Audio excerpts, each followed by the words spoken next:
Hey guys, welcome to the Kickback FC. Thank you for joining us once again. Don't forget to like, subscribe, and share.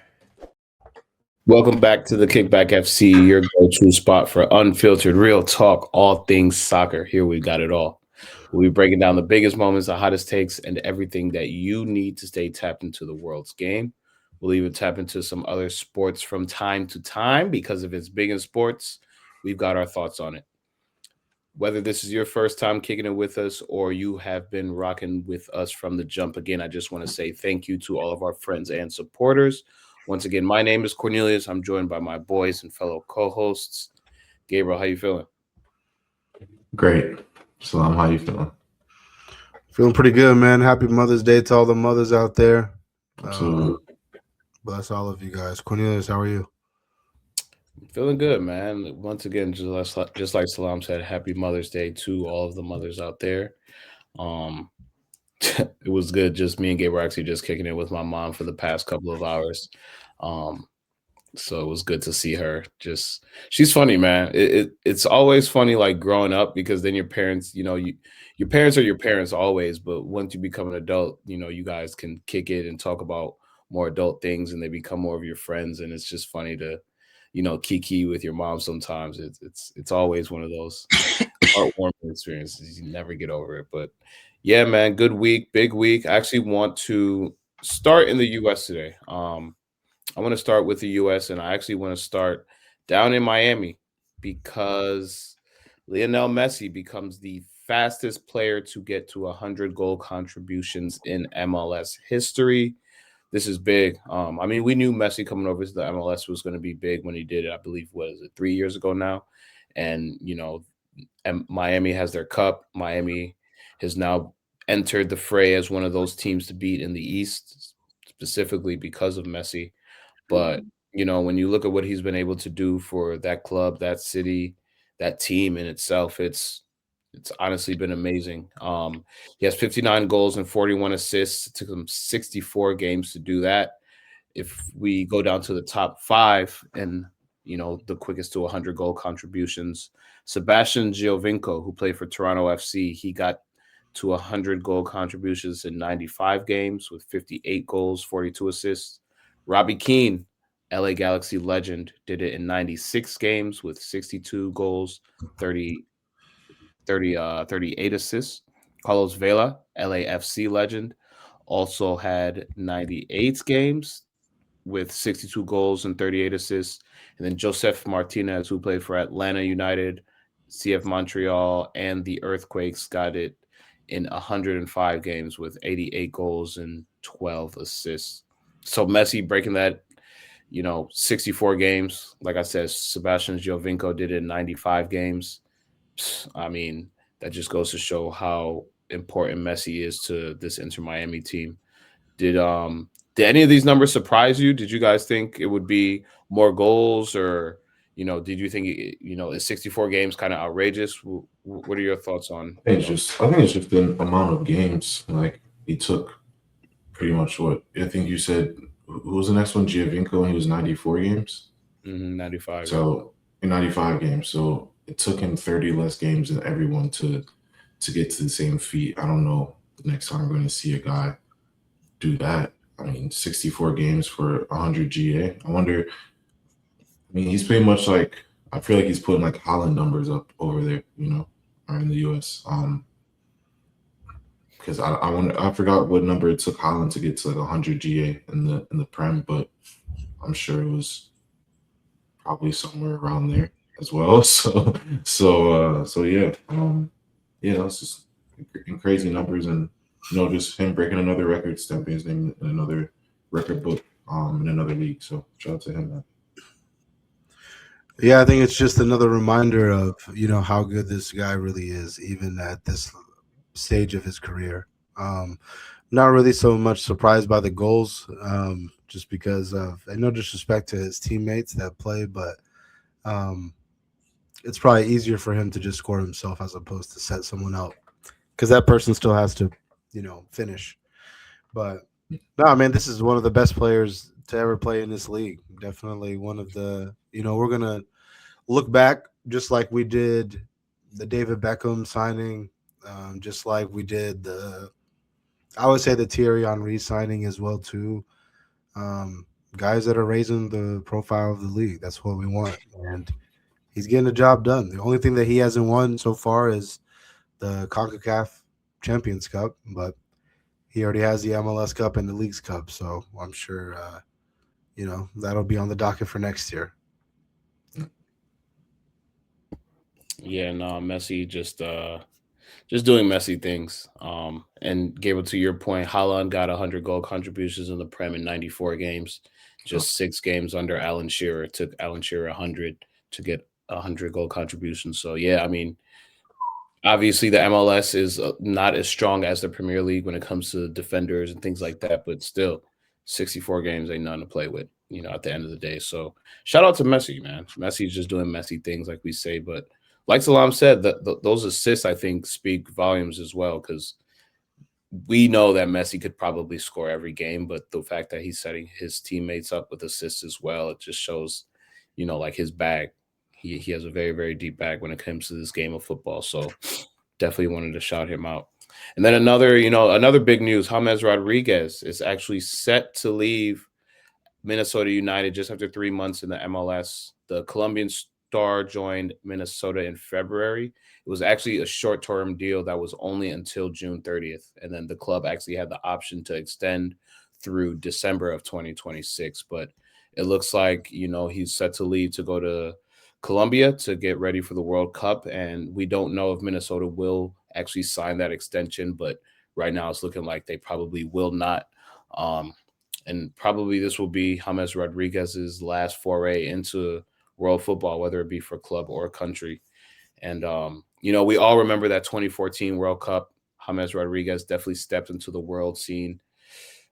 I mean, he got himself a golden boot, and that earned himself a contract to Madrid. It happened all within literally like a month or two. So it's crazy to see him go, because, he really was one of those stars that emerged on the scene, but just over a decade ago. And, he's had his health issues, which is always tough for a player of that caliber to have his injuries. But, you guys' thoughts on James Rodriguez and just his career thus far and what he's been able to do for the sport?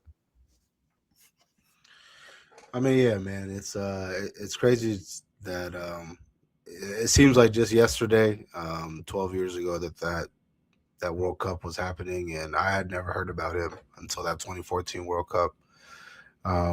But here we are, fast forward to 12 years, and he's accomplished a lot. Has won Champions Leagues. Has delivered big moments for Colombia, and it's sad, man, but this is just kind of where he is at in his career. Hopefully he can get healthy. I don't know. The Minnesota move, I felt like was an odd one. Not because I thought Minnesota was a bad team, and not because I don't think that he's a good player, but I thought it was an interesting mix. A guy from Colombia coming to Minnesota. It's cold as shit in Minnesota, and it's Minnesota. Yeah, I mean, you picked the coldest place to go, but it's nah, man. Well, when I think of like fresh faces, newcomers in the World Cup, he's the first person I think of. But unfortunately, it seems as if this is just kind of where he's at right now in his career. But that move to Madrid wasn't a light one, man. That was, I'll speak for everyone and say no one really knew who this guy was until that World Cup. I did, that's for sure. Yeah, I was looking it up, man. He came from Monaco. He spent a year at Monaco right before that World Cup. But yeah, I was gonna say, back then, especially back then, I was just out of high school. I was still honestly getting used to the world of football. I wasn't watching much more than the Prem and international football. So when James, because no one knew who James was, and I was actually a camp counselor that summer at a sleepaway camp in Michigan. Shout out Interlochen. And I wasn't able to watch the games just because of when they were, mostly played. I had responsibilities, but I remember the few times I was able to get out and, watch maybe like a half here or there. I saw Colombia play one of their group stage matches. I can't really remember who it was, but I was just like, yo, who is that? I was just like, this guy kind of plays like, Eden Hazard, because that was kind of like the comparison I had in my mind to him, just the way he was able to be creative, but he was one of those players where you gave him the ball and he could just make something happen. And like Selam said, that move to Madrid wasn't light, but I was gonna add too, bro. Like he's kind of like one of the last people to like play that number 10 position too. I felt like after him, that position kind of dissolved. It was like we would rather have 2 6s or 2 8s, but we don't really see like number 10s like that. I mean, I guess Turkey. You know what I'm saying? Turkey is like the only one recently where I'm like, okay, that guy is a 10. But yeah, man, he's a legend, man. One of the best goals ever in a World Cup. For sure. Oh, for sure. Yeah, man. Just keeping it in the US and the MLS. Let's talk about our teams. Unfortunately, Mike is not here to talk about Columbus and tough loss today, 3-0 to New York. I don't know. Columbus, I mean, if Mike were here, he would probably say it's more of the same. We've been talking about this team with having issues on the offensive side and on the defensive side. Defensively, they've been leaking goals since the beginning of the season. Mike has said that Camacho and a few of their backs are just getting up there in age, and it's noticeable. A lot of these younger wingers, a lot of these younger attacking players are just able to get by, and it's it's time that they look, in the during these transfer windows for a potential revamping of their back line. And then, with Abu Ali going down probably for the year with his injury early this season, with Rossi not being, not having that much help. Honestly, I don't even say Rossi not being Rossi, because I still believe Diego Rossi is doing what he can. If you look, even in the last few weeks, he's been scoring goals, but you can only do so much when the team around you isn't, operating at the highest level. And so this Columbus team, they definitely have their woes, and it's going to be tough to see what they do. Like I said last week, hopefully they get some momentum right before this World Cup break, because they did have 2 wins in a row. They were ugly wins, but Columbus was figuring it out. But I think this loss right now is just a step in the wrong direction for them. Again, 3 goals, clean sheet for New York. This is a New York team that I would say is beatable in the league. When you look at the landscape of what's going on in the East, this team is clearly not at the very, very top. They're right in that 7-8 playoff contention range. So I thought this was going to be a good match for Columbus. They were both sitting on 12 points prior to the match. So this was one of those matches where you kind of have some confidence going into it, but 3-0 is tough. Yeah, I really don't have much more to say. I don't know if you guys watched the match, but 3-0. No, it's just no energy in the team, man. Like, I mean, Salam said, you said as well, they definitely need a revamping of their back line. But watching, like, I didn't catch all of it, but I mean, the majority of their goals the 2 goals came in the first half and, the first 20 minutes, and it's pretty much 2 tap-ins. Like, guys just not following assignments, guys not tracking runners, it looks bad all around. And on the flip side, Columbus had opportunities to score. It's not like they couldn't, get a goal or 2 back as well. They definitely had clear opportunities. I mean, full chances to score multiple times, and a few were a save by the keeper. There's one good header that was a save, but there's also a few chances where same opportunities that New York had. Guys cut the ball back on the top of the 6, on the top of the PK spot, and just didn't finish.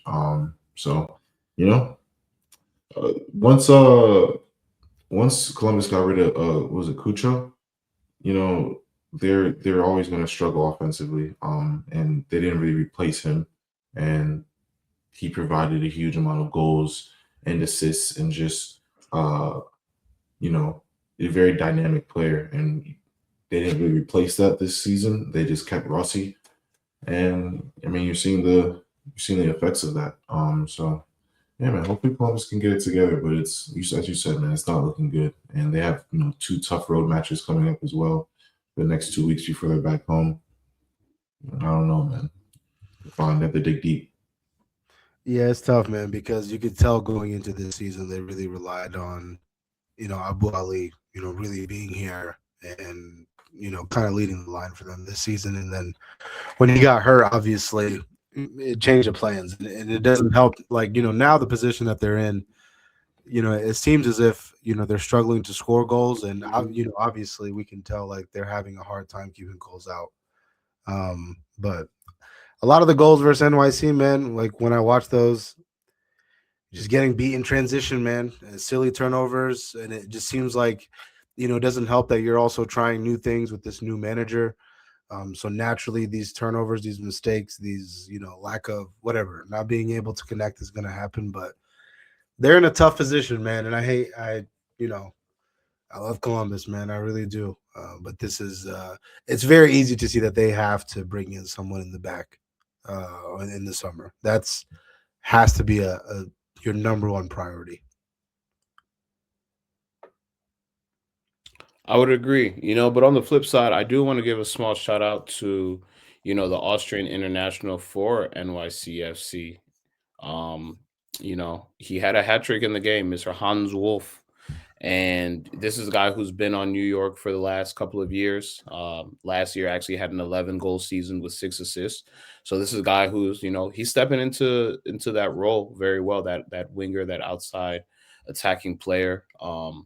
Like Gabriel said, a couple of the goals were tap-ins, but you got to be in the right place at the right time. And to have a hat trick in any league is difficult. So did want to give him a shout out. He's starting to emerge for NYCFC as one of those players that they can actually kind of rely on to score goals. And like I said, these New York teams, as they look to make this playoff push, they're right near the bottom of the playoff spots right now, hovering around that 7-8. But it's going to be tough in the East. It's going to be very, very tough in the East. And as we've seen in the past, you just need to get into the playoff to make a little run. We've seen a lot of teams that haven't necessarily been first, second, or third going into the playoffs make these runs deep. And so really what matters now is getting momentum, making sure your teams are firing with your best players. And, when you look at Cincinnati, although they got a draw this past week, in their last 5 matches, Cincinnati have 2 draws, 3 wins. A lot of these games are high scoring. When you look at their 3-3 draw against Chicago, they had the 4-4 draw against NYCFC. And then, the 3-2 win over Chicago here just a few weeks ago. 2-2 draw against, Charlotte FC. I'm sure Selam wanted that win. They did have chances to go ahead 3-2 as well. But Cincinnati is doing what they have to do. Early in the season, didn't have Evander. Now he's back. You see a little bit more stability in that team. Salam, just over the last 4 or 5 weeks, you guys have started to look like a different team. What do you attribute that to, and how did you feel about this past game? I mean, I attribute that to the guys that have been coming back slowly. I think the guys that have been forced to step up have played well in most parts of the game, especially the young guys.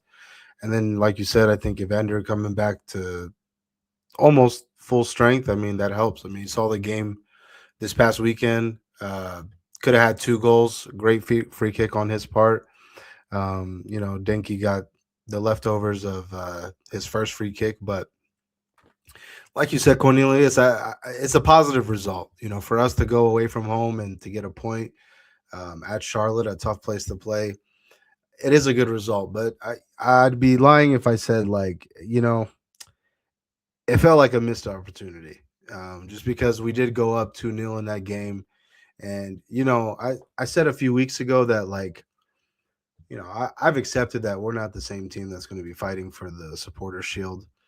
But, like, we can still kind of carve out a lane for us, whatever that may look like in the East. And, I felt like 2-0 away from home, like, okay, this is a stepping stone. And then, second half comes around and it's like, man, it's just another reminder of just like in 10 to 15 minutes, we can just give up goals like that. And it's just like a back to reality moment of like, no, this is actually where you're at right now. Forget the supporter shield. Every game is just going to be kind of up and down from us defensively. But all in all, man, I think, as long as we have Evander, I think we have a chance. That's, really one of the big takeaways that I got from this game, because I thought he had a lot of opportunities to score. Not just him, but he created a lot of goal scoring opportunities for us as a team. But defensively, man, we gotta we gotta fix up, man, because we say 2-0 lead is what the most dangerous lead in football, and Absolutely. it's just like, Saw it on but full display. you know what? But I sat there and I watched Portland play that night. I sat there, I watched Seattle play. I sat there and I watched San Jose play, and I said, man, if they were up 2-0, Nashville would have deaded that game 3-0, 4-0. See you at home. And it's just like, what are we doing here? How do you give up 2 goals like that? Just kind of just shows you where we are at as a team currently. But all in all, like you said, it's a good result. Another step in the right direction. Yeah, I mean, you gotta be okay with the result, especially in the beginning of the year. I feel like these are the times where you kind of get those kinks out because deep in the season, these are the wins you want to convert. Now it's okay to maybe drop points here or there, but I feel like these are the games that you need to go back and watch film and kind of tighten up as you look to go forward, through the season. But yeah, Cincinnati on the right track. Columbus not so much. Hopefully they can get back. I don't know any other games that you guys want to talk about specifically in the MLS, but it's going. 12 weeks in, I would ask both of you, who are your teams to watch in the East and who are your teams to watch in the West? Gabriel, I'll start with you. I'm always supporting Nashville, man. I think Nashville, in the East, it's gonna be dangerous for them. I think they're a dark horse, and I think when fully fit and fully healthy, that they can beat anybody. So I'm always gonna say Nashville in the East, and in the West. I mean, if I had to give one team, like I'll go LAFC. Not a bad choice. Not a bad choice. Do you think this is the year that they can actually get down deep, maybe Western Conference Finals, or do you see them in a final? Yeah, I see them in the final. I think last year is a tough one for them, and I think we'll see them right back where we found them last year. If I'm being honest, in the same position. Not saying that they're going to lose, but I think they'll be fighting for a title for sure. I like that. Salam, how about you?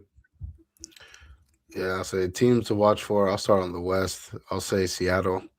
I mean, the top 3 teams I feel like are where they are for a reason. I mean, San Jose has been the best team in the league to start the season.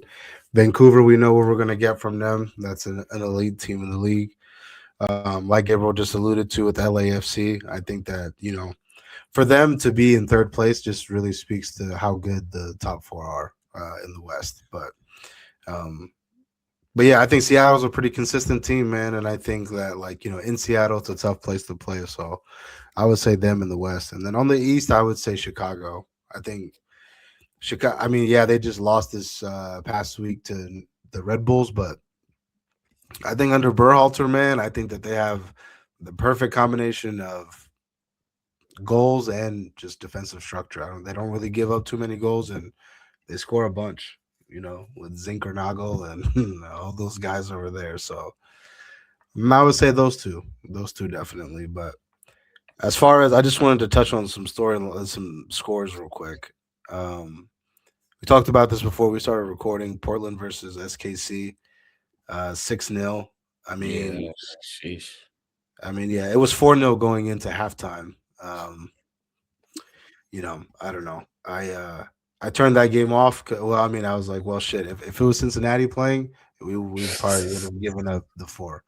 It would have been 4-4. But Portland, I just feel like have been very hit or miss. I feel like there have been moments where I've seen them do well, and then they have moments like this versus SKC, and then 2 more. I would say Seattle versus San Diego. San Diego's been a very hard team to read this year. They've struggled. We've obviously, accepted they're probably not going to be the team that they were last year, but here you are going away from home into Seattle to get a point. good for them. And then the last one, man. Where they at? Where they at? Where they at? Philadelphia Union 2-0 loss to New England Revolution. So, For them. yeah, man, that's a tough one. That's a tough one. And then you know what? Honorable mention too. Atlanta United, man, up 1-0, and then you give up two unanswered goals. You lose the game 2-1 at home. Atlanta, bro, has to be studied, man. They have spent too much money. They have way too good of a team, way too good of players for them to be losing the way they have been the past 2 years. But I digress. No, I feel you with Atlanta. And, before we get off the MLS, I forgot about this, but Vancouver, there's the rumor that they're looking to move to Vegas. This is a team that was, they've been in the MLS pretty much every iteration of the North American Soccer League. They started in the NASL, then when it switched to MLS, they were in the MLS. But, this is a team that apparently has lost more than $300 million since joining the MLS 15 years ago. They're looking to lose another $45 million this season. They'll have no place to play next season after their lease at BC Place, the 54,000 Canadian Football League stadium expires. That contract will expire. So they're looking for a new place to play, as this is a team that doesn't currently have a football specific stadium. It seems like the owners have been losing money on this team, although they've been doing decently well in the league. So it's one of those things where the fans don't want Vancouver to move, but the owners necessarily aren't so hype on keeping them in Canada right now. I know we didn't really talk about this before, but this has kind of been one of the bigger talks in the league over the past few weeks. Do we think this is a big?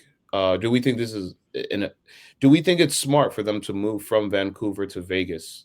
Just based on what this team means to the city, and is this something that could potentially be halted? Because when we go back to the crew were almost going to move to Austin if it wasn't for the Haslams coming in and saving,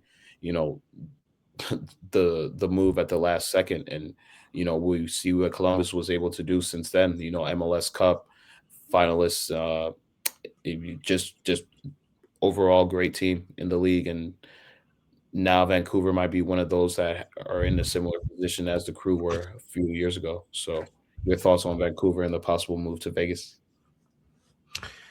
Well, if you need money, I couldn't think of a better place to go than Vegas. If it's strictly financial, then I think it's a no-brainer. I think you'll get a beautiful stadium, and I think that will pay for itself. But I mean, honestly, I think the best case scenario, and the scenario that I'm pushing for, is that they find someone locally there that can take over the team and put together a long-term project there, because they have a good product on the field. And the one thing that I know with MLS, bro, is that everything is not going to be linear, especially year by year. As these players continue to do well, they're going to get picked apart, whether it be throughout the league, domestically, or over in Europe. They got a lot of guys that could probably go over and play somewhere. I think Sabi could go abroad. Berhalter could go abroad if he has a good summer. There's some guys on the back line that I think could go play in Europe. So the hardest part is having, a good product on the field and still obviously being able to, well, I'm speaking as someone who loves football. The business people will probably tell you, shit, forget that. You said, well, we lost 45 million last year, or this year we're about to lose 45 million. We lost 60 million last year. I think that's an American business owner hearing that's not a good sign. But yeah, hopefully they can find someone local and take over, man, because they got a good thing going. And this is the type of shit too, bro, that will separate teams and pull teams apart. I agree. No, facts. That's a great point, Selam. Yeah, hopefully the things in Vancouver settle, but that is to be seen in the future. Praying for you guys, Vancouver. Hopefully you guys get to keep your team. But switching gears here, moving over to Europe. Before we go to the Premier League, La Liga been hot, man. There's been a lot going on over there in Madrid, and shout out to Barcelona. Let's actually start with El Clasico. El Clasico was today. Barcelona versus Real Madrid. Barcelona, if they won the match today, would go on and be named as the La Liga 2025-2026 champions, and that they did. I don't want to say it was a pretty easy win, but shout out Rashford. This was his first domestic title since he's been playing professional football. He did win titles with Manchester United, their Europa League, obviously, but this is his first league. We don't know if he's going to stay at Barcelona. We don't know what the future holds for him, but shout out Rashford, man. People say he wouldn't be getting it done. Look at him. No longer Trashford. It's MBE. He said, put that MBE in front of my name. MBE trophy. Trashford is. I don't know who called him that. That's crazy. No, but I mean, in regards to him, like shout out to him. I think that's huge to get your first, league title with Barcelona. I think that's best case scenario. And I mean, when you look at what he set out to do at the beginning of the season, for him, I feel like he ticked all the boxes. He got consistent playing time. He got back into somewhat of a form. He delivered moments for them as a team, and he helped bring the La Liga title there. But hopefully they take him, bro, because I think it's best case scenario for both parties involved. I think they obviously need a winger, and we obviously need the money. So I think 30 million for Rashford, that's a pretty good bargain, I would say. I mean, but the free kick was class as far as them winning the La Liga. I mean, from start to finish, they were the best team, man. And I think Yamal didn't play, but I mean, his season, one of the best seasons in La Liga. Even if the numbers may not reflect that, I think what he was able to put together was great. And shout out to Hansi Flick too, man. Hansi.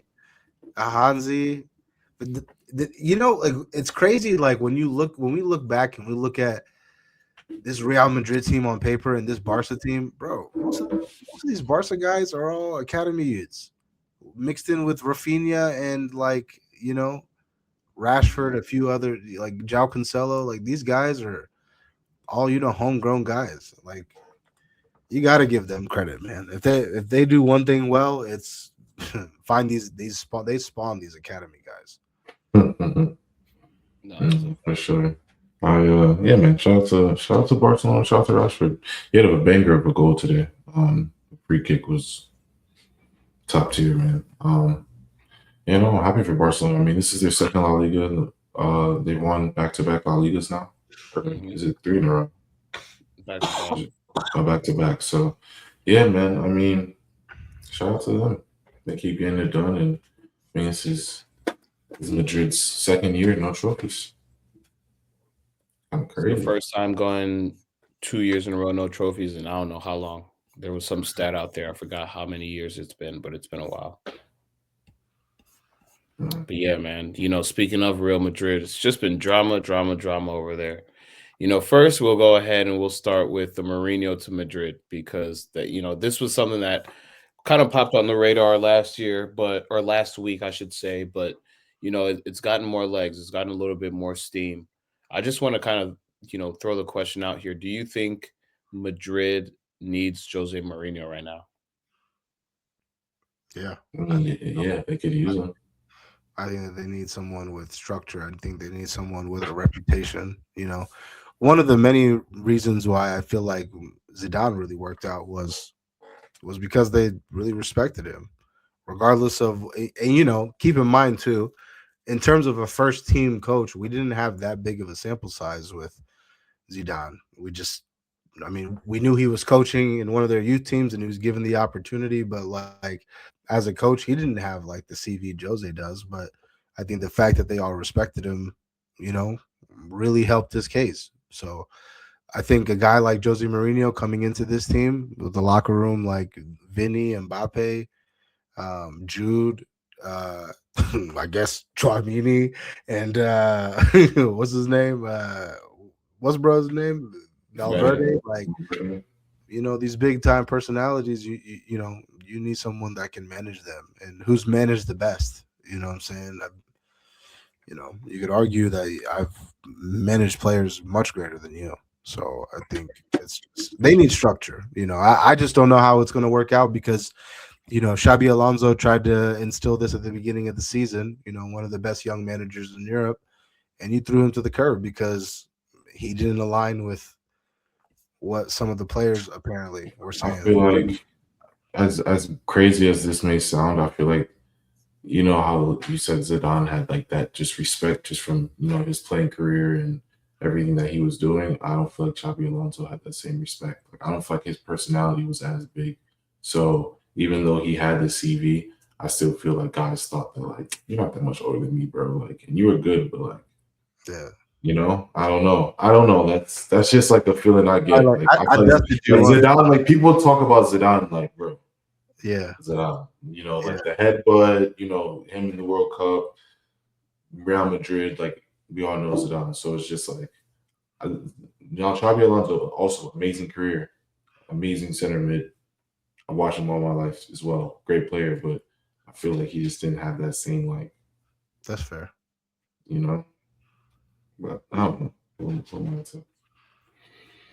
then, just parlaying that into the next conversation, Tchouaméni and Valverde. We've heard the rumors. We've heard, Fede's statement. We've heard some insiders' statements based on what happened within the locker room. But based on what we know, Fede Valverde and Aurelien Tchouaméni had a little fight. Just based on the play overall, apparently, just things that have been stemming from beginning of the season to the way they played against, their losses in the Champions League, and it seems like it all bubbled up in this past week. But it seems that some hands were thrown. Somebody got apparently lifted up and thrown into a table. It was reported that Fede Valverde got a concussed and had to go get stitches, and therefore he was out for today's game. It sounded like it was WWE in the locker room. I ain't gonna hold you out. They was throwing them things, man. Whatever they want to say, we know what happened. They can keep it to themselves, but it's gotten out here. We know what we need to know. So I mean, I'm just gonna start with you, Selam, because there's already rumor that Tchouaméni is linked to Manchester United now. Link. These links always happen, especially in a World Cup year. These rumors are going to be swirling over these next few months. But just overall, what's going on with Madrid? We're hearing that Vinny might be the one that's leaking all of the team drama to the manager. We heard that there are different base camps, this whole Mbappe saga where he's injured and, he's not training with the team, but then what's going on with Madrid right now? I think this is the exact reason why they needed someone there like a Jose's, someone like a Zidane, someone with structure, just because, you let the players take control and this is what happens. I mean, I think as far as the fight goes, I mean, honestly, bro, like we're never going to get, the whole story, the clear story on what happened. It's all just he say, she say, this is what happened, whatever. I think didn't Valverde said he fell, right? Or something like that. He said he fell into a table. Yeah, come on, bro. You don't just fall into a table like that. But like, I get it, man. And listen, bro, like we've been a part of teams, we've been a part of groups. Like you're not always gonna agree, see eye to eye. And sometimes in sports, as crazy as it sounds, stuff like this happens. But I don't know. Something definitely happened. We're not going to know exactly, entirely what happened, but it's clear that the frustrations from the season are boiling over to the players, especially a group that, hold themselves to a high standard. I mean, most of these guys are all, have lifted a Champions League for the most part. So like they They know what it takes to win, but at the same time, there are obviously rumors of people leaving. I mean, Tchouaméni is one of those people. Camavinga is one of those people. I think one of those two guys definitely leaves, but just because I think Valverde is really kind of tied in. I feel like they're really locked in with him. I mean, that He's guy, their captain, man. one of the captains, yeah. So I think like you can kind of see, you can kind of tell who they're kind of picking sides with, even though they're not saying anything. But in terms of teammates fighting, I mean, shit, bro, it happens. I think like, why not? I would almost be disappointed if they weren't fighting after the season Right. that we've had.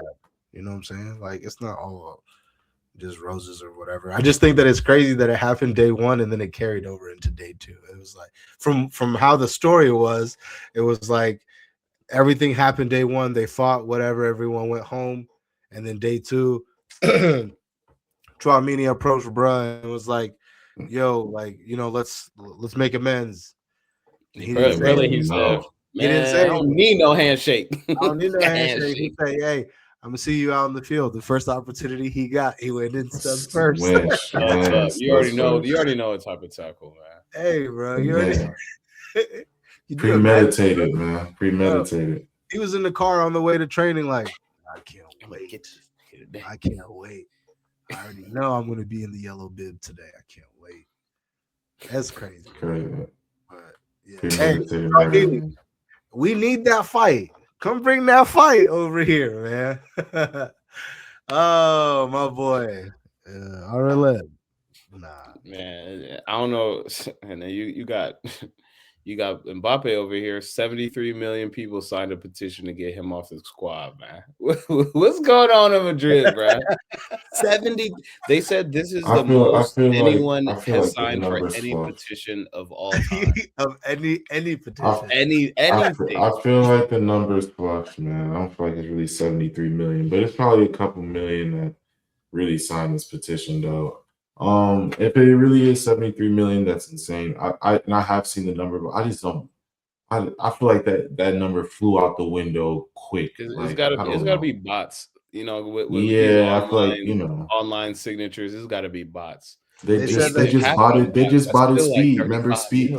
Speed thought he hit 1 something million. He said he only got 300,000 because some bots were in there and they were botting the stream. So I feel like somebody botted these numbers. But either way, to have millions of people sign a petition to get a player out of a club is, if I'm being completely honest, I mean, regardless of what that player has done or this, then the third, well, I wouldn't say that, but I don't think Mbappe's been so detrimental to the team that there should be millions of people putting a petition like this. I don't think a team should be petitioning against a player unless something's like truly harming the team. And yes, like his attitude isn't the best, but we can't just act like Mbappe's, he's not the dictator. Like there are other big personalities, in this locker room that have their part to play too. So it's like I understand that we want to single out one person, but nah, man, it's not just him. It's a lot of other people. So, but the crazy thing is, Gabriel, you're right. But the crazy thing is like I'm sure you guys know, like Real Madrid fans.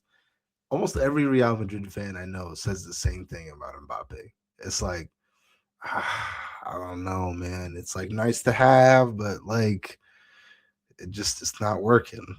And it's like, I don't know. It's such a weird dynamic, man, because like you said, 73 point, and they said the voting was as easy as someone taking a vote. So it could have been a bunch of bots doing it, but I just, I don't know.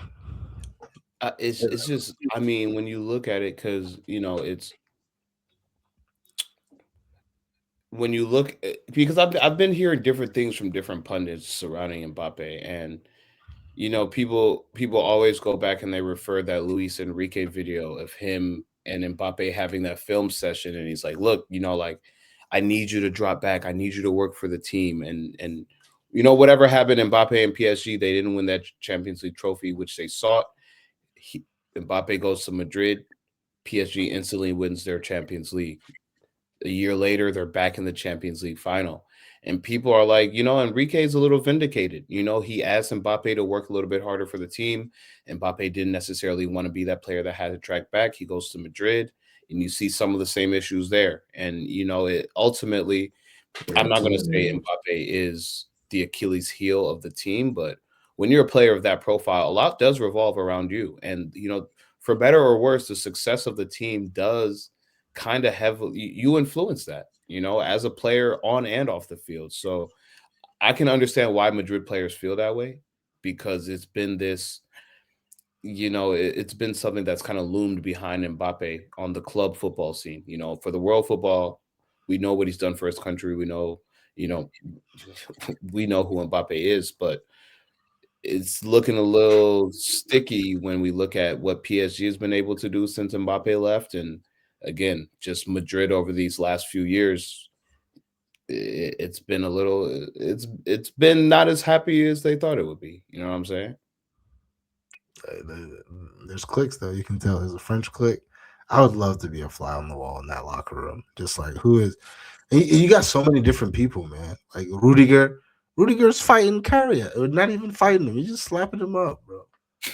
It's just like, bro, like stunning him. Bro, it's too many big personalities in there, bro.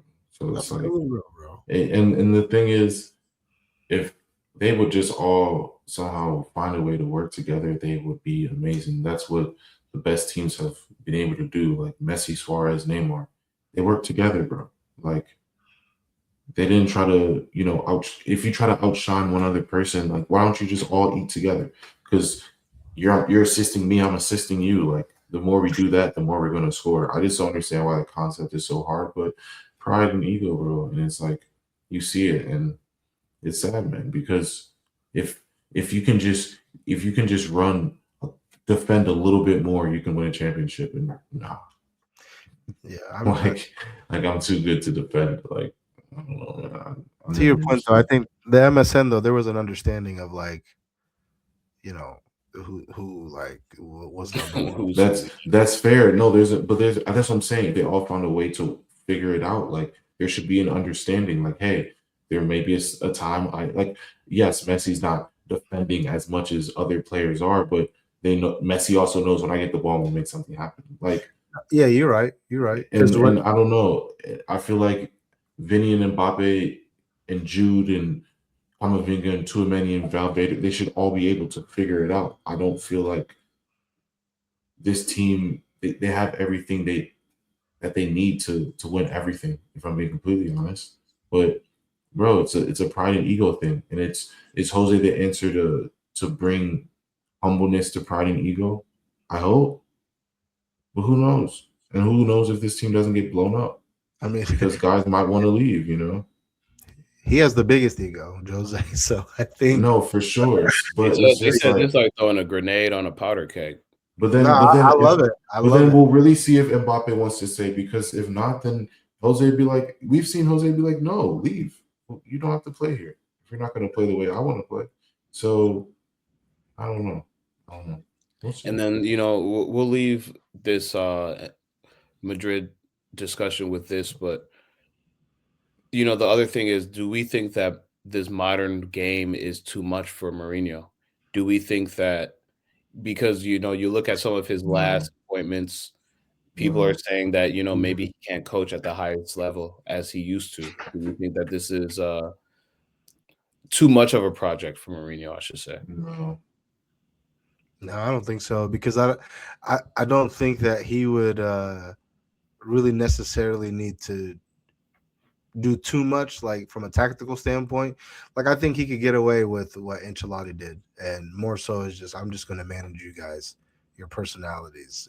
I don't think like over here like we're going to do this tiki taka. Like I don't think it's necessarily going to be all that. I think it's just more of like, hey, it's a big game. Like Gabriel said, I need you coming back on defense, at least when it's in this phase of the game.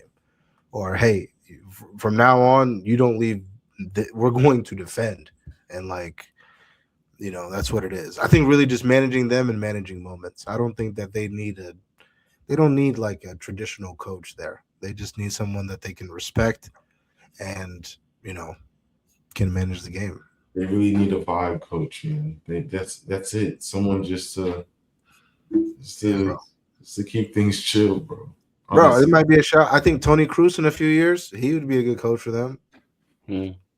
Most of those guys have all played with him too, and it's just more of like, I don't know, man. I'm telling you, bro. These niggas, I'm sorry, they don't need a coach. They don't need the coach, bro. You're not about to go. Pep Guardiola could go there. Mikel Arteta could go there on the same training staff. And they're talking about, we need you to come in the half spaces. They're not doing that shit, bro. No, we're we're gonna do what we do. We just need you to have the foresight when we're away from home at Mallorca, and we need a sub. You just need to bring on a sub.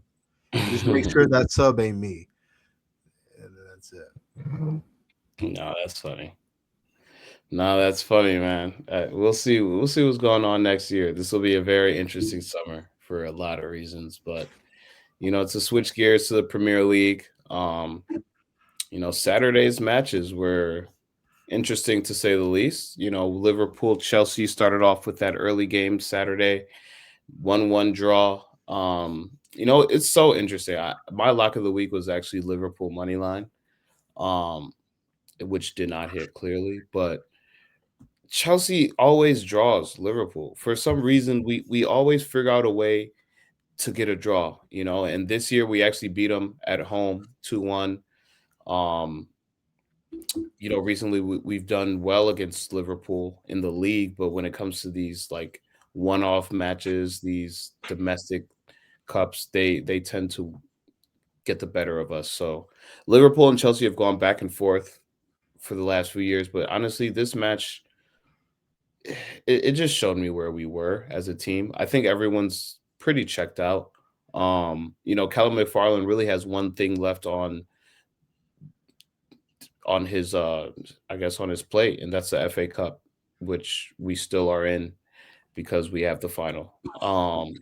But for the league at this point, it's over. There's really not a chance that we can get into a European spot unless everything goes our way over these next two matches. I don't really even think Chelsea is ready for a European spot. If we end up winning the FA Cup, I believe we get into the Conference League, which, again, we've won the Conference League once. I think it's a little beneath us as a competition, but personally, I think that this Chelsea team just kind of needs to figure out where we want to go. I just saw that there was, I don't know how true this quote was, but I just saw, from a pretty reputable source that the owners and the powers that be in Clear Lake have announced that it was, their fault. And this whole idea of this revolving door of managers, this whole idea that we should go with strictly young players and try to build them up for the next 5, 6, 7 years has not worked. They realized the idea that they came in thinking that they could take this, this quick paced and this youth oriented idealism in world football in the Premier League. It was just not the way to go about it. And they may have misstepped and overjudged how quickly things could gel in the Premier League. And they acknowledge, their shortcomings, and they acknowledge that allegedly they acknowledge that, maybe moving on from manager to manager as quickly as they did over these last 5 years is not sustainable. And I hope that's true, for the sake of Chelsea Football Club and for the sake of the fans, because it's been very frustrating over the last year and a half, 2 years to have to get used to a style of play and then just have that ripped from you, and then get used to a new manager and then have that ripped from you, and then get used to potentially someone steadying the ship and to get that ripped from you. From Thomas Tuchel all the way to Maresca, it's just been very frustrating as a Chelsea fan. And so I hope those reports of Clear Lake, admitting when they were wrong, because that is the first step, and admitting and saying, hey, we messed up. Let's move from here. We'll see what happens next year, but I don't really have much to say about this game. It was good to see Reece James back. Honestly, I think he just needs to get his fitness because he does want to make that World Cup squad. I think, again, when healthy, Reece James is the first choice to be right back on that team. But again, health has been his biggest issue and his Achilles heel his whole career. So right now, we just need to get him back into shape. Like I said, it was good to see him on the pitch. I just want to see him continually play because we will need him in that FA Cup final. That if we have any chance to potentially win that match, we need Reece James as fit as possible. It was tough to see that goal called away from Cole Palmer. I will say that because I think that he needs his confidence back as well. Based on how Cole has played this year, I'm not going to lie. I don't think he makes that World Cup squad, especially for England right now. It's tough in that 10 position, in that right wing position. I'm It's a glad you said lot that. of players. It's a lot of players that have just been better than him this year. I'm not going to sugarcoat it. When you look at Morgan Rogers, when you look at Saka, when you look at Rashford, when you look at a lot of players that can play in his position right now, he's not top 3, top 4 on that England side. So it's going to be tough when Tuchel has to make his final decision. But as of right now, I don't see Cole Palmer going with the England squad this summer. And if he does, shout out to him. Again, maybe Tuchel has him in his plans because he is a dynamic player that can make something out of nothing, but we just haven't seen it enough this year. I haven't seen it at I'm all. glad you said it. I'm glad you said it. You don't Because No, no, I'm not going to come over I here think and he kick about goes. players. I think he goes, but I wouldn't even be. It's a shout. It's not a shout that if he doesn't, like just the way on No, based on I things really are going. Like Gibbs White got his team out of relegation, and they were just in the semifinal for Europa, and he's been balling out. I'm not gonna lie. Morgan Rogers been performing much better than him. Currently, you're right. Saka as well. Rashford as well. You have Jude as well. Rice. I mean, there's a lot of guys, and I'm Anthony Gordon. Like, there's just a lot of guys in the mix that can play on both wings. And I mean, yes, I think he still goes 100%, but like I said, I wouldn't be surprised if he was left off, but if he makes it, he has a lot to prove. That's where I'm coming Eze, from. Yeah, Eze is another one. Like again, in that 10 bro. role, in that 7 or that 11 role, is too many players right now who have been playing at a higher level consistently. And again, we don't know what that groin injury is. The Chelsea staff has been saying that it's better, but we don't know how much better it is because clearly his ability on the pitch hasn't been what we've seen in years previous. I'm not even saying last year because last year was an anomaly, but even when he was on City, we've seen him play at a higher level than what he was able to show us this year. So for me, it was more so it was tough, to see that goal and it be called off sides, but it is what it is. And for Cole, he has to really sit down. And for a lot of these players on Chelsea, they got to really sit down and, for me, from when I look at what the players did, it's frustrating because I know a lot of these players felt very comfortable with Maresca in the role that they had. And when things switched from Liam Rossinier after Callum McFarlane for 3 matches and then now back to Callum McFarlane, a lot of these players don't feel I can tell. You can look on the pitch and you can tell they just don't feel comfortable. They don't feel necessarily wanted because again, we don't know what these ownership groups are telling these guys.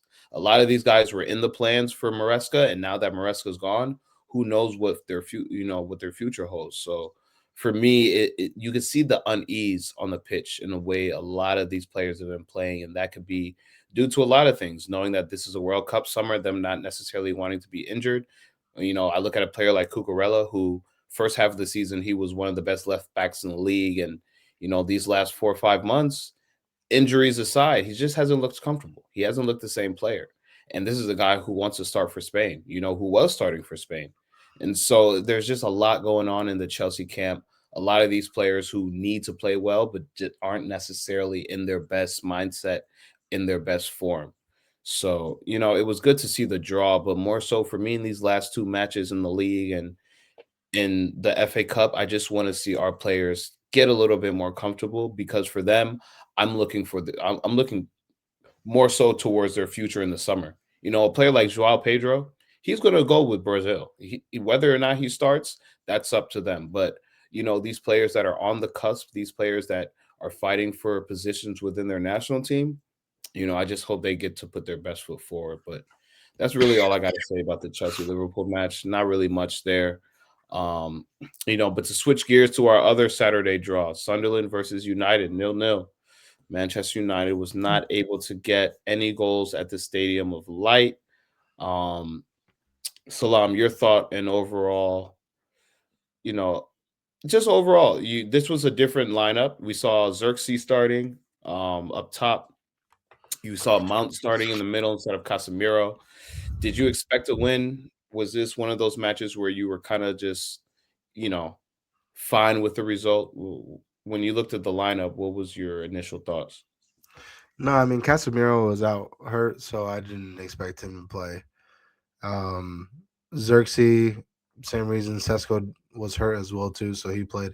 I actually thought he played well, but more or less, man, I didn't really expect much. I mean, we already secured Champions League. I think the only thing that people are really incentivized to play for is to help Bruno get the record. But I mean, I don't think that we're really incentivized to win games right now. What it did tell me though was what I kind of already knew all season, and that was that we're going to need a big summer this summer, because the one thing that Michael Carrick has done since he stepped foot into the door as interim manager is he showed you who he favors and who he doesn't. I know it's worked to his favor up until this point because we've only had to play one competition. So in terms of rotation, doesn't really have to rotate much, but more or less he's, relied on the same, 13 guys, 14 guys for the most part. So I think that speaks volumes. And, there's already talks about them giving him the permanent job. And if they do that, I'd be cool with it. I think the key is now, I mean, he showed you the blueprint. He showed you that, he can work with what he has, but he's also shown you who he doesn't rate because, there's some guys who are not getting opportunities and they've been here since from the jump. So he's going to need investment in the summer. We need midfielders. This is no exaggeration. We need at least 3 midfielders. At least 3. Because Casemiro's leaving. No, I'm serious, bro. Because Casemiro's gone. Ugarte has to go, and then the only person that's there in that position is Kobe. So like, we need a Casemiro replacement. We need an Ugarte replacement, and then we need somebody else to just come in and just be a body. Because you brought up Mason Mount, Cornelius. I don't know, man. I really like Mason Mount as a player. I obviously recognize when he came over from Chelsea, what role he was going to be. He also just hasn't been able to stay healthy, but I don't know, man. If he's gonna come and just play the Carabao Cup games, by all means. But like, I don't know, bro. You can't be playing in league games with us at center mid, bro. But Michael Carrick's gonna need investment, and he showed you. Yeah, he showed you who he rocks with and who he doesn't. And we're not too far off, bro. Just we need to keep building. Give us 2 outside backs and a few midfielders in the summer. Scoring goals for us has not been a problem. It's everything else. And shout out to Onana, man. Onana tweeted when we secured Champions League, he said, "Back where we belong." I like that, man. I love it, man. How can you hate on that, bro? How can you hate on that? Oh man! Thank you, brother. Thank you, my man. A text from wherever you at. Just know them texts is all that you're gonna get. So, how do you feel being back in the Champions League? It's been a little minute. You're right, Gabriel. Thank you for asking. I feel good, man. Especially considering too, like, our team is a lot different from the last time we were in the Champions League. I mean, the last time we were in Champions League, we still had Ronaldo. We were going into games with Ole and Ragnick. So I think we're in a good spot. I think this is a completely different team, especially if we stick with Carrick. I think we have some pieces here that can, can really take us forward. So I'm excited, man. And ultimately, it's going to be another test to really show how far off or how close we are to the top teams in the world, because I look forward to going to the Parc de France. I want to go to the Bernabeu. I want to go. Shit, I'm trying to see y'all. You know what I'm saying? At the Emirates on a Champions League Tuesday. Why not? Like, that's what it's all about, man. But I feel good, bro. It's exciting. It's exciting. And more than anything, it means that we're going to get investment. So some new faces to add to what we already have. So you get some money too, man. Champions League, you get some money from the Champions League, man. Yeah, man. And to be honest with you, we could probably scam our way into a little playoff. I mean, with the way of the format, you should be able to make a playoff. Like, the playoff is 24 spots. It's 12 until the first 8 get the guaranteed, and then from there to 24 on, or from there to 24 the playoff. So you can get a playoff spot. You just have to win like 3 matches in the Champions League, which honestly you should, bro. Yeah. I mean, to be honest, based on just this first year of this new format, English teams did pretty well. I mean, when you look at the first or the top 8 teams that got an automatic bid to the next round, or the knockout stage, I should say, 5 of those teams were Premier League teams. So when you look at, and City was a cutoff. They were number 9, I believe. So when you look at just the style of play, just the athletes that we do have in the Premier League, some of these teams you're just able to run out the gym, so to speak. So, and you're right. And that's a great point. I'm glad you brought that up, because another point that I was really alluding to was not even so much at the group stage games, but when you look at the team like Newcastle, a team that did well, look at where they're at in the league. You know what I'm saying? Look at Crystal Palace. Crystal Palace is in a final, right? mm-hmm. Look where they're at in the league. You know what I'm saying? That shit takes a toll on you.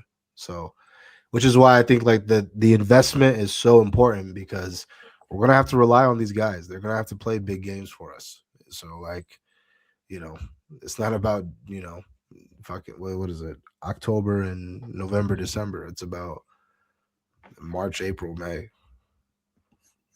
No, that's a fact. That's a fact. A team that knows a lot about March, April, May, especially these last few years, Arsenal. And, watching that game today, I was really like, I had the text saved. I was going to say, so all of our teams got a draw this weekend. And, like winners do, like championship teams do, they got to win. They got an ugly win at home. Great goal by Trossard in, the 83rd or whatever it was minute. And they needed it. And honestly, it was one of those goals where once they scored it, you kind of just saw everyone on West Ham put their heads down and say, yeah, that's it. It was one of those goals where you kind of just know it was coming at some point, but when it actually hits the back of the net and you see the net shimmer a little bit, it's just like, geez, these guys are going to do it. And when they brought on Callum Wilson, I didn't text in the group chat, but if there's one guy to spoil everyone's parade, it's Callum Wilson. And VAR did its job today. Whether or not you want to agree with whether it was a foul or not, VAR did its job today. And it was a good call on the pitch. Shout out to the 4th official. But at the end of the day, this was a win that Arsenal 1,000% needed. City did their thing. They had their 3-0 win against Brentford on Saturday. And so Arsenal knew that they had to win this match. Draw wouldn't help because City still has that game in hand as well. They needed all 3 points today and they got it. Gabriel, just your thoughts on the match and how do you feel, with only 2 matches left in the Premier League for you guys? I'm happy we were able to get this win. It was definitely ugly. I think this is the hardest of the 3 matches that we have left. I think this game was not home; it was away and at West Ham, and that was always going to be tough because they're fighting relegation. They're really fighting for their life, so you never know how those games go. And then we have Burnley next, which is at home, our last home game of the year, and I think we'll probably send the fans off at home with a good win.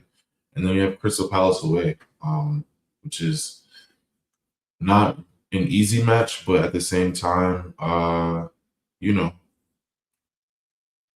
they're going to be playing in a, what is it, Conference League final, I think 4 days after that or so. So, yeah, they're going to be resting guys, I'm assuming, and get ready for a final. So this was definitely the hardest out of the three. And yeah, we didn't, it was unfortunate because I feel like we were playing really, really well until Ben White got hurt. And when Ben White got hurt, I feel like Arteta started making the wrong decisions, if I'm being honest.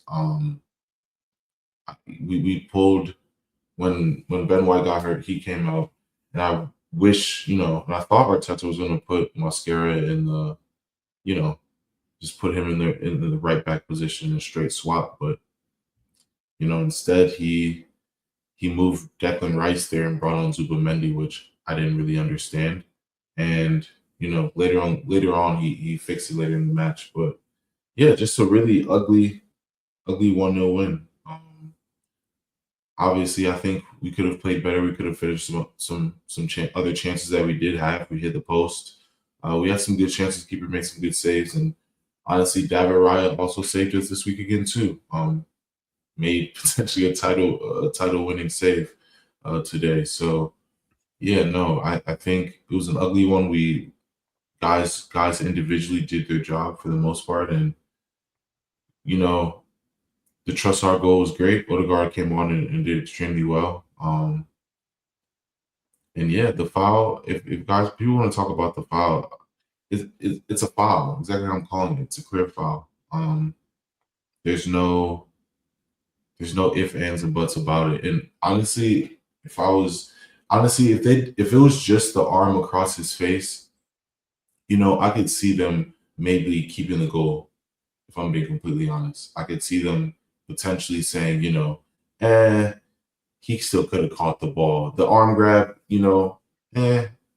maybe. I could still see it going off. But the jersey pull, the guy's pulling his jersey for 4 seconds while he's trying to catch the ball still. So that along with the arm across, I mean, it's a clear foul. Whether you want to, whatever people want to say, it's a clear foul. So yeah, no, I'm happy, obviously, with the result, but it's not over. We still have 2 matches to go, and yeah, I think we have 3 finals left. If I'm being completely honest, I mean, we don't see the Champions League.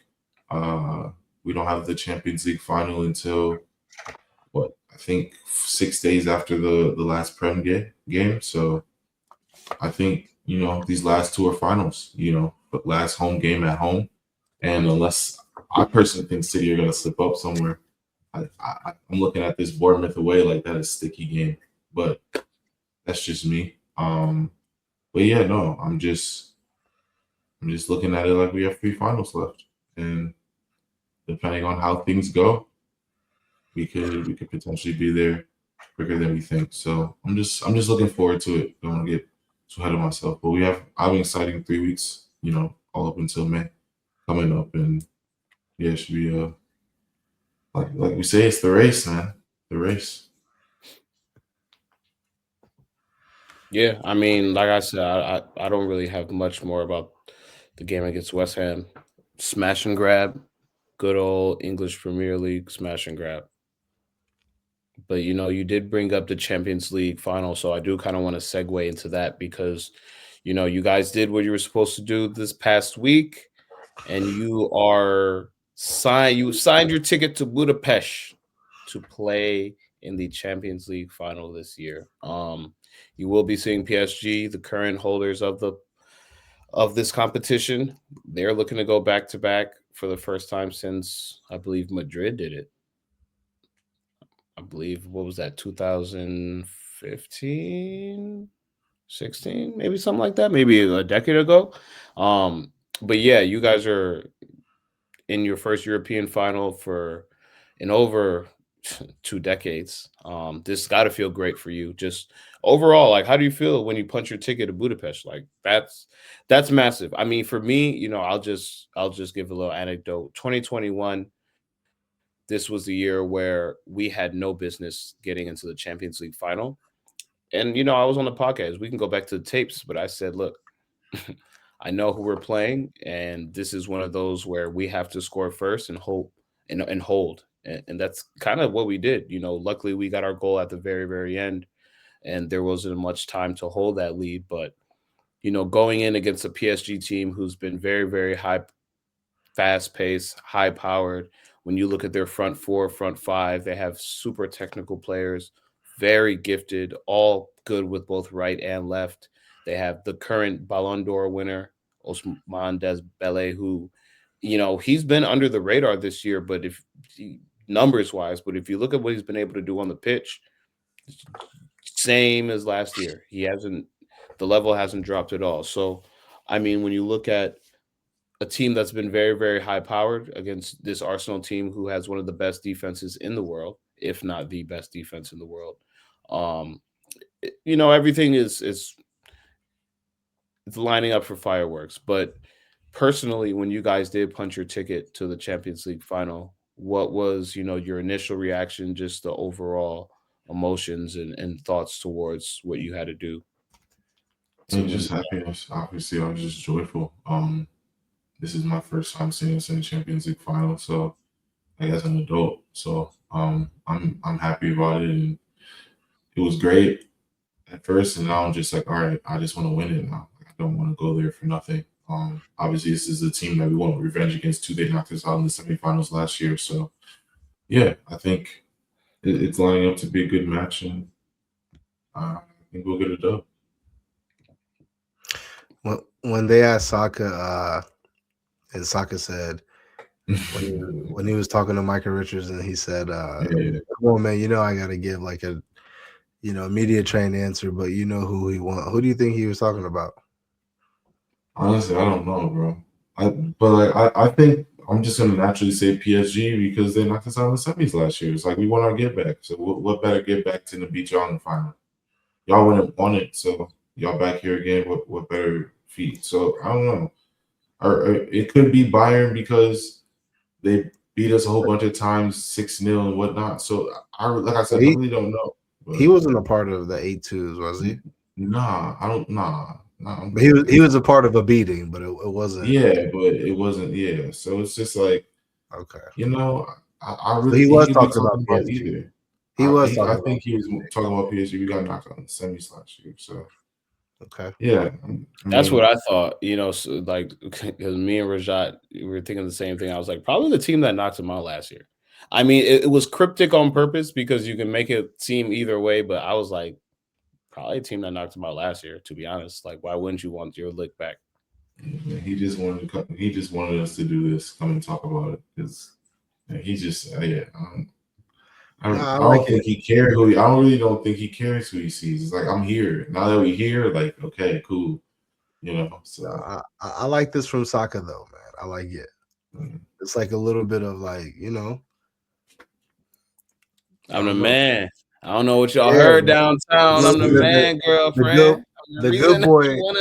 Man, girlfriend. It's like the good boy persona is kind of like, yo, don't get it twisted, man. I'm a bad man out here, man. I like it. It's about time, man. The boys got to grow up eventually, bro. And these like Mike likes to say, these Champions League nights where boys become men. It's a serious thing, like. And all banter aside, for Arsenal, what they're able to do this year is massive.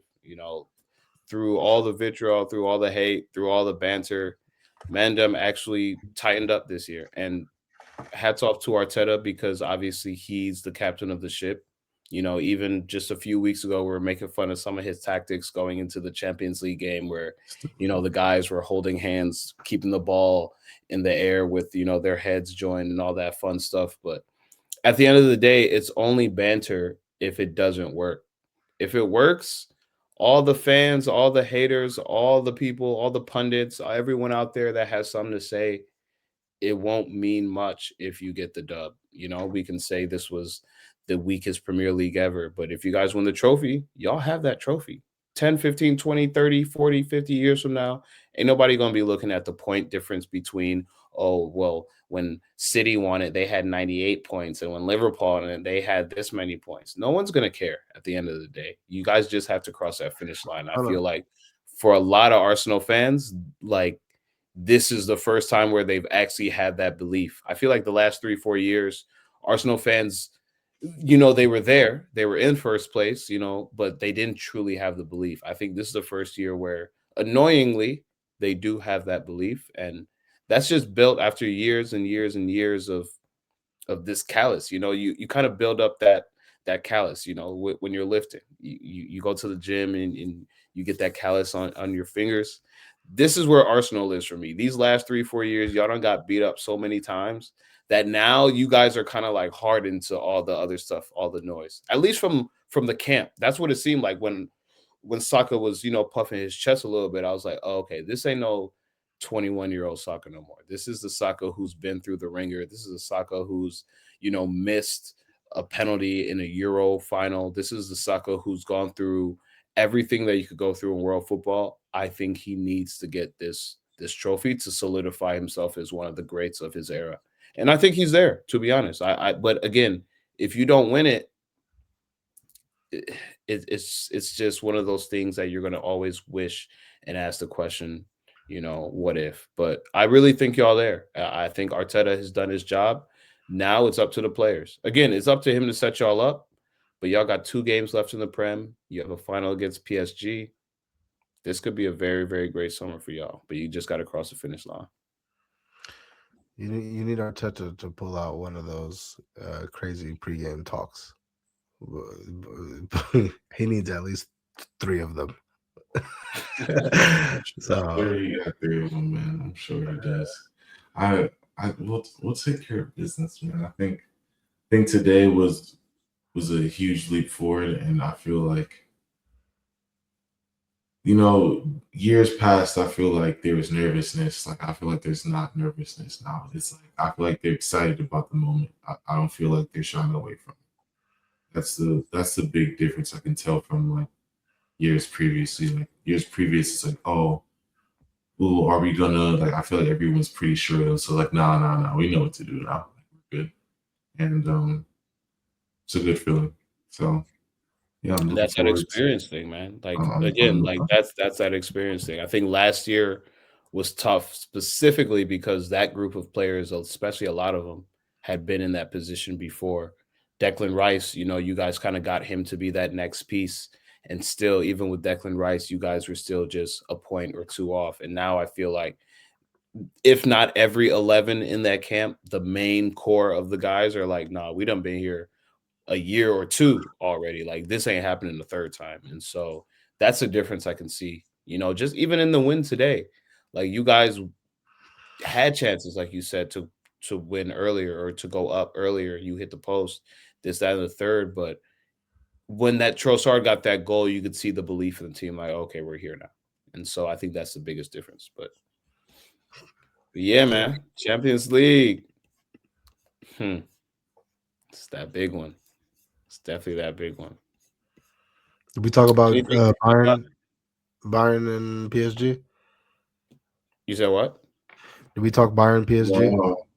No, I mean, we could talk the Bayern PSG match. It was second leg was not the first leg. It wasn't what it was hyped up to be. But at the end of the day, PSG did what they were supposed to do. I saw interesting I saw something interesting that said all the Bayern not the Bayern, all the PSG goal kicks were out on Olise's side purposefully so that they could kind of overload that side and give Olise less space to work with. And that was one of the tactics that Enrique had going into the match, to overload Olise's side. Don't let him have as much space as he, was able to operate in the first half or the first leg of that tie. And it worked.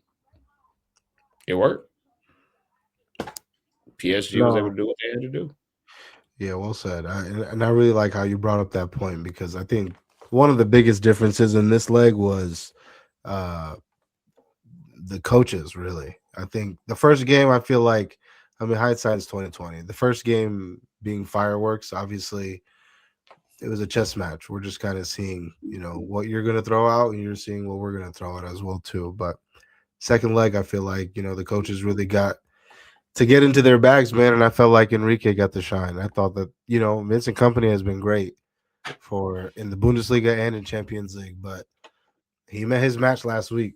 because Olise didn't do an absolute thing last week, and I mean, obviously, he's going up against the best left back in the world, and Nuno Mendes, but you got to give credit to this PSG team, man. This team is a lot better than I think we give them credit for. I think last year, I mean, we watched them do what they did, but I mean, I don't know, man. They just made one of the best teams in Europe just look like, if we say we're going to defend and you're not going to score, you're not going to score. And I know Harry Kane got his at the end, but I don't know.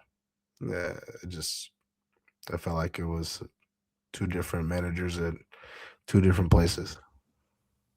Yeah. Mm-hmm. Good stuff, man. Good stuff. That's all I got for y'all. I don't know if there was anything else you want to talk about. I mean, shit. Before we get into shout outs, Gabriel, how are you feeling against PSG? I know it's early, but you know. I mean, yeah. Right now, I feel good. I just want my players back. I want them to be healthy when we play. That's really what I want. I want to see our team at full strength against their team at full strength. I want it to be a clash of giants. That's exactly what I want. I just hope all of our players are healthy. Because being honest, we don't have Ben White. He was walking out in a brace today, so I don't know how long he's going to be out. Timber, obviously, he's one of our best players, and he's been out for weeks. So, we'll see there. So I definitely defensively want to be a little bit more sound, especially because right now we only have one healthy left back, which is Mosquera. If I'm being honest, I don't see anyone else who plays it. Lewis Kelly's a left, we only have one healthy right back, sorry, not left back. So, yeah, Mosquera and Declan Rice can play there, but I'm not trying to play Declan Rice there. I'm not trying. We already did that with Partey. I don't want to see that ever again. And yeah, I don't know. So yeah, I'm hoping Timber can go back soon. Obviously, it was good to see Kai Havertz as well today, but against PSG, I do feel really, really good, man. I'm not gonna lie. I think my team went through its final little blip. We lost a couple, we drew whatever, but we went through a final little blip, and now I think our team is just playing a little bit better and better each match. And as players come back and start to get their flow again, especially because they're going to be so up for these games. I mean, this is the most exciting part of the season. So, especially for the final, I think they're going to be. I don't think it's going to be like guys are going to be in the show. I think guys are going to be up for the moment. And I'm ready to go against them, and I want to see what my wing backs can do against their wingers. What my wingers can do against their wing backs. So we'll see. Good assessment. Always want to see everybody healthy and clash of the Titans, like you said. How do we do on locks? I said earlier, I know my lock ain't hit. Not a great week, guys. Great week. Great week. Yeah, I ain't gonna lie, my lock is gonna be the same until my guy breaks the record. Bruno Not a great week. But it was a weird week in the Prem, It was a weird week. A lot of draws this week. Yeah. Hmm. Yeah, man. Get into shout outs. I'll go first. Go ahead. I'll go. My shout out to like three teams all combined in one. To shout out to these three English teams: Arsenal, Aston Villa, and Crystal Palace. They are all three English teams are in the three major European tournament finals, which is, it's the first time I think it's ever happened. And yeah, it's pretty cool. I think it's a pretty cool thing. So yeah, shout out to those teams. Go ahead, Cornelius. Yeah, my shout out is actually Joao Cancelo. First player to win a title in 4 of the 5 big leagues: Bundesliga, Premier League, La Liga, and Serie A. So shout out to Joao Cancelo, man. Wherever that guy goes, he's a serial winner. Looking to win another domestic trophy, or not domestic, but international trophy with Portugal this summer too. So be on the lookout for Joao. Oh, that's a good one, man. It makes you think. I'll maybe in our next Sycamore Studio session at some point, but I would love to kind of ask you guys a question on like who do you think has like an underrated like trophy cabinet? Because he's one of them. I I was about to say almost he definitely won. when you were talking, I was like, damn, bro, low key, he has a Bundesliga too. Mhm. Like you just, yeah, man. Guys like him, Kovacic. There's a few guys where it's like, damn, man, you've been around, but it's a good one. I'm gonna go with another Barcelona guy. My shout out's gonna go to Marcus Rashford, newly crowned La Liga champion. Marcus. I said this earlier in the podcast episode, but everything that he set out to do at the beginning of the season, he did. He wanted to go back, find some sort of form. I feel like he did that. Was able to deliver moments for Barcelona on the big stage. He has some big goals in Champions League for them. Big goal today in El Clasico to kind of seal that La Liga title. And he's back in the England mix. And then so I mean everything that, he set out to do, he essentially did. So I don't know, man. If you're open to it, we are back in Champions League next season. No, man. I was actually looking at his numbers: 5 goals, 3 assists in Champions League, 8 goals, 7 assists in the league. That's pretty good. Yeah. I mean, they score a lot. They score a lot, so maybe I don't know. I mean, Barcelona's a big team. You can't just walk into that team, especially with the guys that they have in that position. So, shout out to him, man. But a good episode, guys. Shout out to Mike. Predictions, man. predictions. Oh yeah, predictions. Predictions. Because we definitely better predictions last week, but that's cool. Actually, before we get into our teams, I want y'all prediction on Tottenham versus Leeds tomorrow. Oh yeah. Tottenham's been terrible at home. Leeds all the way. I'll say this Tottenham versus Leeds game. I mean, the Spurs are definitely more incentivized to win than Leeds. I think, but because I think Leeds are safe, right, from the most part. I believe so. I think Tottenham definitely will be up for it. And if we're being honest, the past few weeks, Tottenham has shown a little bit of life. Aside from that first game under De Zerbi, like they've been pretty good. So I see them winning. I see them beating Leeds, and I think it's just going to be one of those stories that we look back on and be like, damn, like remember when they were really close to being relegated? But I think that they'll find their way out. They got too good of a team to go down. I know Gabriel's still on they're still going to see. I mean, hey, if they lose tomorrow, wow. It's back on. Yeah, it's back on. It's back on because if they lose tomorrow, it's right back on, bro. And then it's just the last 2 games. I still think West Ham has a harder schedule, but we'll see, bro. We'll see. I feel yeah. United, y'all the only ones that actually play until we come back. Just this weird schedule. Oh, really? We play. Chelsea doesn't play till next Tuesday. I don't know why we have this gap, to be honest. We play Nottingham Forest at Old Trafford. I think Bruno will break the record here at Old Trafford. He'll do it at home. I mean, that's my lock of the week. I'll tell you now. Bruno goal or assist. It's way too cheap for them to have it priced at where they have it priced at. But yeah, man, I see.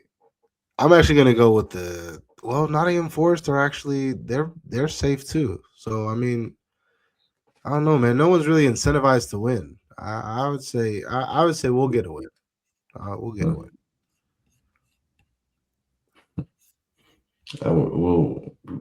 My team doesn't. We play after we see each other again. So I'll be. Actually, I'm capped. I'm capped. We got the FA Cup final. That's why we don't play till next Tuesday. So we see City on Saturday. First Saturday in a while. I will not be coaching, so I'll be able to have my eyes, undivided attention glued to the TV. You know what? I'm always going back my boys in the final. I know it has been pretty these last couple of years. We haven't done what we're supposed to do in finals these last few years.